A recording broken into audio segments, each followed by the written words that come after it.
सनाउल्लाह साहब और जनरल अब्दुल कादिर साहब और उनकी पार्टी मौलाना अब्दुल गफूर साहब, उन सब का हम शुक्रिया अदा करते हैं, और ख़ुसूसन उनके पार्टी प्रेसिडेंट आसिफ अली ज़रदारी साहब का कि जिन्होंने हमारी इस तहरीक की हिमायत की है। नवाब साहब के आने से हमारी तहरीक में अददी और अखलाकी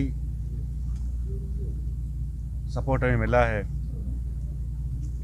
और हमें उम्मीद है कि ये हमारी जो तादाद अभी 40 तक पहुंच गई है, वो मज़ीद ख़वातीन को हब्स बेजा में रखा गया। हमारे मुअज़्ज़ज़ रुख सैयद एहसान शाह साहब को, हाजी अकबर आस्कानी साहब को उठा के हब्स बेजा में रखा, और हम आपका भी शुक्रिया अदा करते हैं कि आपने हमारी आवाज़ में आवाज़ मिलाई, और जितने भी बलूचिस्तान की सियासी पार्टियां हैं जो असेंबली में मौजूद हैं या नहीं हैं, उन सब का हम शुक्रिया अदा करते हैं कि उन्होंने इस जमहूरी अमल का साथ दिया। लेकिन बदकिस्मती से जो शख्स मनसब इक़्तिदार पर बैठा हुआ है, उसने नोश्ते दीवार नहीं पढ़ा। असेंबली की अक्सरियत उनके ख़िलाफ़ खड़ी हो गई कि आप अखलाकी तौर पर मुस्ताफ़ी हो जाएं, आप अखलाकी जवाज़ खो बैठे हैं कि हुकूमत करें, लेकिन उन्होंने किसी की नहीं सुनी। आज जो हम तमाम मेंबरान यहाँ पे बैठे हुए हैं और आपके सामने हैं, कोई 39 इस पंडाल के नीचे हैं, और एक नवाब असलम खान रईसानी साहब इंशाल्लाह 25 तारीख को आएंगे, और इनमें PTI का एक रुकन, BNP अवामी के 2 रुकन, बलूचिस्तान अवामी पार्टी के 13 अरकान, इसी तरह पीपल्स पार्टी के नवाब साहब हैं। इन सब को मिलाकर, और JUI के जो हैं 11 रुकन, BNP मेंगल के 9 अरकान, और पख्तूनख्वा के जो हैं 1 रुकन, इन सब को मिलाकर कोई 39 बनते हैं। और सैयद एहसान शाह साहब जो PNP अवामी के सरबराह हैं, और नवाब असलम खान रईसानी साहब चूँकि आज़ाद हैं, इन सब को मिला के कोई 40 के करीब बनते हैं। और इंशाअल्लाह ताला हमें कभी उम्मीद है कि हमारी तादाद जो है नवाब साहब के आने से, और बाकी जो हमारे अकाबरीन हैं, गफूर अदरी साहब हैं, जनरल अब्दुल कादिर साहब हैं, इनके आने से मज़ीद बढ़ जाएगी, और इनके आने से हमारी तहरीक में बहुत ज़्यादा जो है तक़वियत इसको मिली है, और हमें अखलाकी सपोर्ट भी बहुत ज़्यादा मिला है। अब पूरी दुनिया ने देखा कि वाहिद शख्स जाम कमाल हैं जिसके ख़िलाफ़ सारी सियासी पार्टियां हैं, सारे अरकान असेंबली हैं, लेकिन फिर भी वो जो है मसनद इक़्तिदार पर बैठे हुए हैं। तो हम उनके पास अभी भी 2 दिन हैं, उनको चाहिए कि नोश्ते दीवार पढ़ लें और ख़ुद ब खुद मुस्ताफ़ी हो जाएं, और इस ऐवान इक़्तिदार को खैरबाद कहें। अदरवाइज़ 25 तारीख को तो आपको सब पता चल जाएगा कि उनके साथ जो है जिस तरह हम उनको निकालेंगे पूरी दुनिया देखेगी।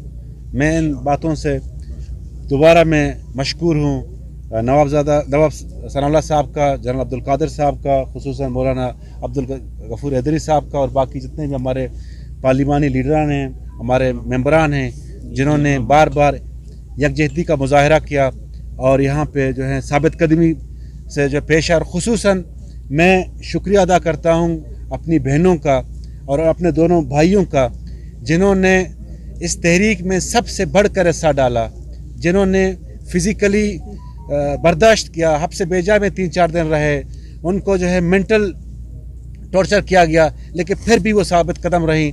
तो इंशाअल्लाह ताला वो दिन 25 तारीख को आएगा जब हम अपनी जमहूरी और आइनी इख्तियार इस्तेमाल करके उस आमिर शख्स को जो है इस ऐवान इक़्तिदार से निकाल देंगे। शुक्रिया। तमाम दोस्त जो काफ़ी अरसे से जिस तरह के हालात उन्होंने किए, जो as a being custodian assembly کا ایز اے اسپیکر یہ میرا فرض تھا کہ میں وہاں پہ آواز اٹھاؤں کہ کبھی تاریخ میں نہیں ہوا ہے کہ ایم پی ایز کو اغوا کر کے لے جانا. یہ روایت جام صاحب نے ابھی ڈالے ہیں.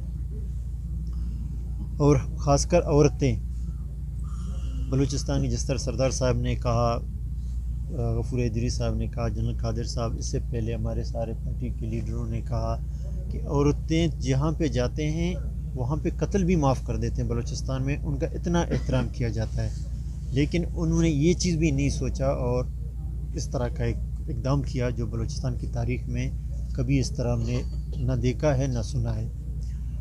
مجھے اب پہلے بہت تشویش تھا بینگ اے اسپیکر کہ ہمارے ایم پی ایز کو انہوں نے اٹھایا اور اپنے جہاز میں اسلام آباد بھیج دیا تھا. بڑی خوشی کی بات ہے کہ الحمدللہ وہ خیریت سے آئے ہیں. ہماری بہنیں سارے یہیں پہ موجود ہیں، لیلا ترین، بشرا، رند صاحبہ، محترمہ مہجبین صاحبہ. تو یہ خوشی کی بات ہے. اسی جہاز میں واپس لائیں، پتہ نہیں اسی میں آئے ہیں، فلائٹ آئے ہیں. تو یہ خوشی اس بات کا ہے کہ واپس آئے ہیں. اور انہوں نے، حالانکہ ہم نے اسمبلی میں اس بات کا اظہار بھی کیا ایز اے کسٹوڈین کہ جن کو وہ سپورٹ کرتے ہیں ان کا حق ہے، لیکن ان کو سامنے لایا جائے. وہ کہیں ان کو کہاں پہ جانا ہے، جام صاحب کے پاس جانا ہے، آئینی حق ہے، لیکن ان کو لاؤ، ان کو بتائیں، کیونکہ انہوں نے، میرا فرض بنتا تھا کہ یہ آواز اٹھانا. انہوں نے تحریک عدم اعتماد کے لیے ان کے سگنیچرز ہیں، کیونکہ اسمبلی میں ہم نے ان کا سارا دیکھا، سگنیچر سارے کلیئر ہیں، سارے پیور انہوں نے جو کیا ہے. تو یہ حق بنتا تھا کہ وہ اس دن موجود ہوتے. اگر نہیں ہوتا، میرا ذمہ داری تھا کہ میں آواز اٹھاؤں. اور سارے پاکستان کی پارٹیاں، انٹرنیشنل میڈیا نے جس طرح اٹھایا، ہمارے نیشنل میڈیا نے، ان کا میں مشکور ہوں سارے، جس طرح انہوں نے اس چیز کو اٹھایا اور آگے لے گئے. اور ہمارے بہنیں اور اکبر اسکانی صاحب واپس آئے ہیں. اور جس حالت میں تھے، احسان شاہ صاحب وہ بھی اس میں تھے، لالا رشید. تو لالا رشید بیماری کی حالت میں پھر کراچی گئے تھے، تو واپس آئے ہیں. مجھے جام صاحب نے جس طرح کے حالات بنائے، مجھے تو خوشی ہے کہ ان تمام پارلیمنٹرینز کا مجھے خدمت کا موقع ملا اسپیکر ہاؤس میں، اور یہاں پہ یہ محصور رہے اور باہر بھی نہیں گئے. اس نے ایسے حالات پیدا کیے بلوچستان میں جبھی کبھی ایسا ہوا ہی نہیں ہے. جس طرح نواب صاحب نے کہا، یہاں پہ تو روایتیں بہت زیادہ ایسے ہیں کہ جس طرح عورتیں گھر میں جائیں تو وہاں پہ قتل بھی معاف کر دیتے ہیں. بہرحال انہوں نے وہ رسم و رواج بلوچستان کے بہت خراب کیے، لیکن حالات نے ایسے کیے کہ اس کے خلاف جو لوگ اکٹھے ہوئے ہیں وہ ان کا آئینی حق ہے. باقی ہمارے پریزیڈنٹ صاحب سیاسی باتیں کریں گے، نواب صاحب کا وہ پریزیڈنٹ کریں گے. میں اسپیکر، ایز اے اسپیکر میرا ذمہ داری یہ ہے کہ میں پارٹی، کیونکہ جب تک اسپیکر ہوں آئینی عہدہ ہے، یہ ظہور صاحب